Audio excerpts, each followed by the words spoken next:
Bismillahirrahmanirrahim. Assalamualaikum warahmatullahi wabarakatuh. Alhamdulillahirabbil alamin. Assalatu wassalamu ala asrafil anbiya'i wal mursalin, Sayyidina wa maulana Muhammadin wa ala alihi wa sahbihi ajma'in. Amma ba'du.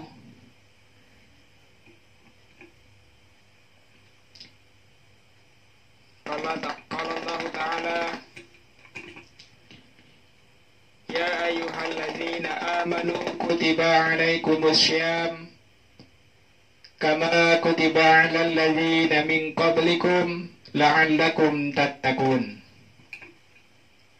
Hadirin jamaah salat Isya dan tarawih yang senantiasa dimuliakan oleh Allah Subhanahu wa taala.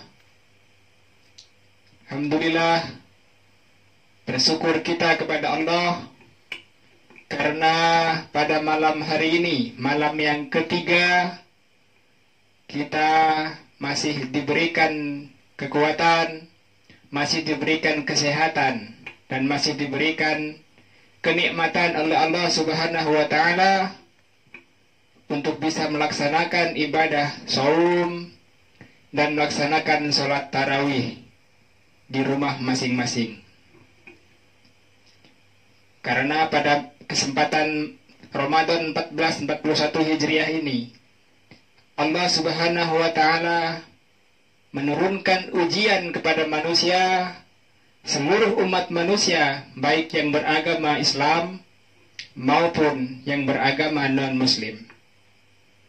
Allah Subhanahu wa taala menurunkan cobaannya berupa makhluk yang tak kasat mata, makhluk yang tak terlihat dengan mata telanjang, makhluk yang amat sangat kecil yang hanya bisa dilihat menggunakan kaca pembesar, dan tidak semua orang bisa menganalisa makhluk ini. Ini adalah bukti kekuasaan Allah Subhanahu wa taala, bukti kehebatan Allah Subhanahu wa taala kepada umat manusia. Maka perlu kita syukuri, walaupun dengan keterbatasan beribadah di masjid, dengan tidak diperbolehkannya kita berkumpul melaksanakan rutinitas kita sebagaimana Ramadan yang terdahulu, maka tetap kita harus bersyukur kepada Allah karena Allah masih memberikan umur kita yang panjang sehingga kita bisa berjumpa dengan Ramadan 1441 Hijriah. Jemaah salat Isya dan tarawih yang berada di rumah masing-masing, pada kesempatan malam yang ketiga ini, kami akan mencoba mengurai sebuah tema, yakni Ramadan dan pandemi Corona. Nah, pada Ramadan yang ini, Allah Subhanahu wa taala menguji keimanan setiap manusia, khususnya yang beragama Islam, menguji sekaligus melihat sejauh mana ketakwaan manusia-manusia yang Allah telah berikan nikmat iman di dalam hatinya. Masihkah ada mereka yang bersyukur kepadanya dengan mau melaksanakan perintah-perintahnya dan menjauhi segala larangan-larangannya. Ramadan kali ini Allah menguji kita dengan begitu amat sangat dahsyatnya ujian, karena mungkin banyak dari kita, bahkan dari kita semuanya yang telah terlahir ke dunia di abad yang ke-14, 15, dan 16 ini, kita tidak pernah berjumpa dengan Ramadan yang seperti saat ini, di mana Ramadan kali ini kita diuji untuk tidak melaksanakan sholat tarawih berjamaah di masjid, diuji dengan tidak bisa berkumpul buka puasa bersama dengan kawan-kawan kita, dengan saudara-saudara kita yang ada di luaran sana. Kita juga diuji agar beribadah hanya dilakukan di rumah kita sendiri-sendiri dan bersama keluarga inti kita. Ini adalah ujian terbesar dari Allah Subhanahu wa Ta'ala, karena Allah ingin melihat siapa hambanya yang benar-benar mau menjalankan perintah-perintahnya, sehingga di dalam ketersendiriannya di rumah, yang di rumahnya barangkali belum ada pendampingnya, yang di rumahnya masih berkumpul dengan orang tuanya, maka diujilah keimanan kita. Sejauh mana kita beriman kepada Allah dengan ujian-ujian yang seperti ini. Nah, jemaah yang dimuliakan Allah, kita tahu perintah puasa Ramadan adalah perintah yang diwajibkan kepada umat muslim. Bahkan perintah puasa ini sebenarnya sudah pernah diperintahkan kepada orang-orang sebelum kita. Sebagaimana yang difirmankan Allah dalam surah Al-Baqarah ayat 183 yang tadi di awal sudah kita baca, ya ayyuhalladzina amanu kutiba alaikumussyam kama kutiba alal ladzina min qablikum la'allakum tattaqun. Nah, di situ Allah sudah menegaskan kepada kita bahwa wajib kita melaksanakan ibadah puasa, karena korelasi dari puasa itu puncaknya nanti adalah menjadi manusia-manusia yang bertakwa. Nah, jemaah, di dalam pandemi corona ini banyak dari kita yang mengeluh, masa kita mau sholat tarawih berjamaah di masjid dilarang.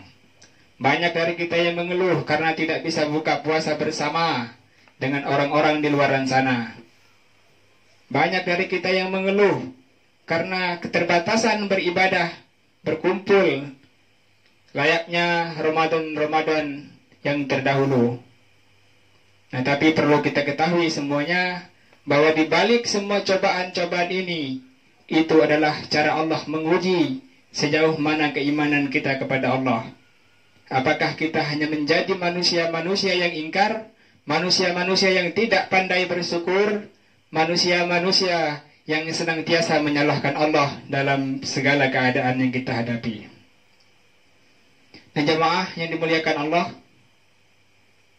sesungguhnya wabah-wabah penyakit ini terjadi tidak hanya yang kita rasakan saat ini.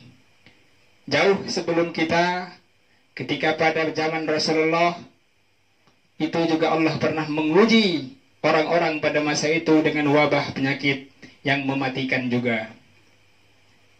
Jauh sebelum kita, di zaman nabi-nabi yang terdahulu, Allah juga pernah menguji mereka, menguji umatnya, untuk melihat sejauh mana keimanan mereka kepada Allah dengan wabah-wabah penyakit yang juga mematikan. Nah, sebagaimana dikatakan oleh Abdus Salam Al-Harun di dalam buku Tahzib Sirah Ibnu Hisham, dijelaskan mengenai kisah para sahabat yang terjangkit wabah pada masa itu, yang terekam dalam sebuah hadis yang diriwayatkan oleh Aisyah radhiyallahu anha. Dari Aisyah radhiyallahu anha, dia berkata, ketika Rasulullah sallallahu alaihi wasallam tiba di Madinah, kota itu adalah sarang wabah penyakit demam. Banyak dari sahabat Rasulullah yang tertimpa wabah tersebut. Namun Allah Subhanahu wa Ta'ala menghindarkan Rasulnya dari penyakit itu ketika Abu Bakar, Amir bin Fuhairah, dan Bilal tinggal di dalam satu rumah. Mereka semua terserang penyakit demam, maka aku pun datang untuk menjenguk mereka. Kemudian peristiwa ini terjadi sebelum perintah menggunakan jilbab itu turun. Hanya Allah yang tahu tentang beratnya sakit yang mereka alami. Aku pun datang dan menemui Abu Bakar dan menyapanya. Bagaimana kabarmu, wahai ayahku? Lalu Abu Bakar pun menjawab, setiap orang boleh bersenang-senang karena keluarganya di waktu pagi. Padahal kematian itu lebih dekat dengannya daripada tali sandalnya sendiri. Demi Allah, Abu Bakar tidak sadar dengan apa yang diucapkannya. Kemudian aku datang menemui Amir bin Fuhairah dan bertanya kepadanya, bagaimana keadaanmu? Lalu Amir pun menjawab, sungguh aku telah merasakan kematian sebelum aku mengalaminya. Sesungguhnya seorang pengecut selalu berteriak dari atas. Setiap orang pasti berusaha sekuat tenaga, seperti sapi yang melindungi kulitnya dengan tanduknya. Demi Allah, Amir tidak sadar dengan apa yang ia ucapkan. Sedangkan Bilal, apabila terserang demam itu, ia berbaring di halaman rumah sambil berseru. Bilal berkata, duhai, bisakah aku bermalam semalam saja di luar kota Mekah, sementara di kanan dan kiriku terdapat Izkir dan Jalil. Izkir dan Jalil adalah sebuah nama tanaman yang harum baunya. Duhai, bisakah aku singgah di air Majannah?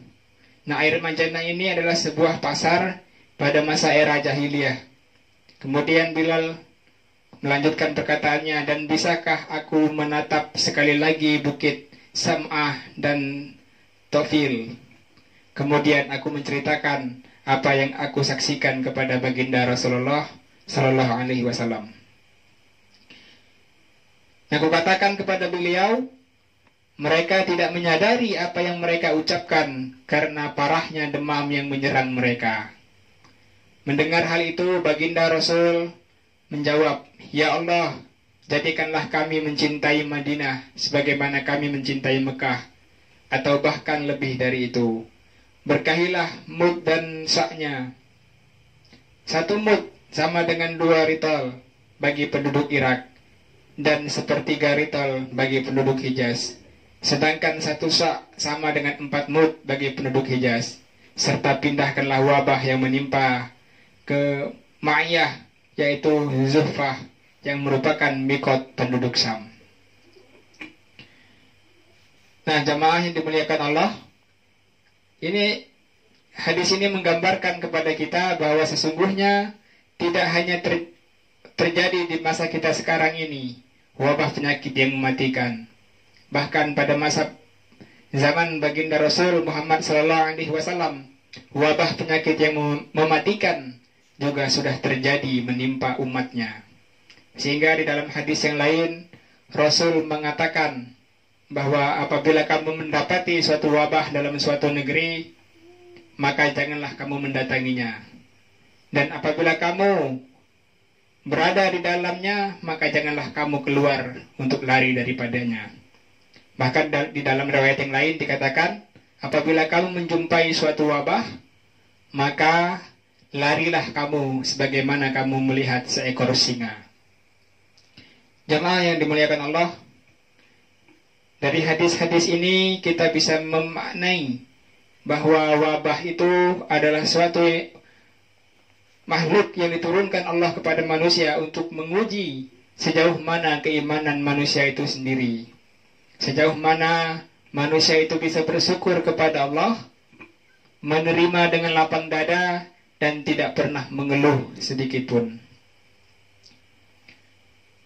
Nah, bahkan Imam Asqalani dalam karyanya, ia pernah menyebutkan bahwa di kota Damaskus pada tahun 774 Hijriah, yang bertahan selama 6 bulan, jumlah korban pernah dalam satu harinya mencapai 200 jiwa. Nah, bertepatan pada bulan Rabiul Awal, sungai-sungai di Damaskus meluap dan memorak-porandakan tempat penggilingan tebu dan kolam pemandian umum. Kemudian pada tahun 782, wabah menewaskan banyak orang di negeri Syam. Sebanyak 10-20 orang dimakamkan pada satu liang lahat tanpa dimandikan dan disolatkan. Nah, konon wabah ini juga bertahan di tengah masyarakat selama kurang lebih 3 tahun. Tetapi situasi pada tahun pertama adalah tahun yang paling sulit. Nah, kemudian wabah penyakit juga pernah menjangkit masyarakat Baridah dan Sa'an. Wabah yang mulai menyerang pada bulan Safar hingga pertengahan tahun 802 Hijriah ini menewaskan banyak orang. Sebagaimana disebutkan oleh Imam Asqalani di dalam karyanya, Al-Maghrizi menceritakan wabah taun yang terjadi di Mesir. Menurutnya kehebatan wabah ini belum pernah terjadi sebelum pada era umat Islam. Wabah mulai turun menyerang pada akhir musim tanam. Wabah itu terjadi tepatnya pada musim rontok dan pertengahan tahun 48 Hijriah. Dan memasuki tahun 49 Hijriah, wabah terus menyebar hingga seluruh pelosok-pelosok desa di Mesir. Wabah itu memuncak di negeri Mesir dan pada bulan Sya'ban, Ramadan dan Syawal. Wabah mereka mereda pada pertengahan bulan Dzulqa'dah tahun 49 Hijriah. Kemudian wabah penyakit ini menewaskan ribuan warga di sana. Nah, maknanya apa? Dari buku yang ditulis oleh Imam Asqalani ini menggambarkan kepada kita bahwa jauh sebelum kita sudah terjadi banyak wabah-wabah penyakit yang mematikan. Bahkan rentannya juga hampir menyerupai wabah corona yang menyerang kita pada tahun 1441 Hijriah ini. Kita lihat bagaimana wabah taun menyerang penduduk Mesir pada masa itu, yang terjadi pada bulan Sya'ban, Ramadan, dan Syawal, dan puncaknya pada bulan Dzulqa'dah. Artinya 4 bulan mereka diuji dengan penyakit yang mematikan, dengan wabah yang sangat ganas. Akan tetapi mereka senantiasa mendekatkan diri kepada Allah. Mereka selalu bersyukur.